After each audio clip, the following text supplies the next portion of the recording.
في هذا الموسم. راكان الطليحي لمسه الى علي جاسم، هذه خطيره، هذه خطيره، جول جول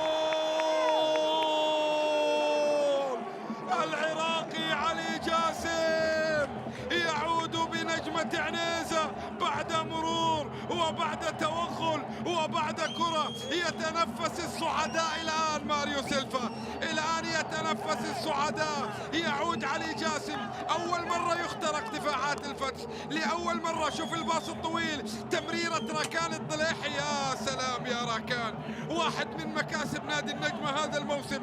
ثم بعد ذلك المرور والتسديدة من جانب العراقي علي جاسم، راوغ الدفاع ووضعها قوية صعبة جدا على فرناندو باتشيكو. يعلن عودته علي جاسم مرة أخرى، ويعلن عودة أيضا نادي النجمة في شوط المباراة الثاني، في شوط المباراة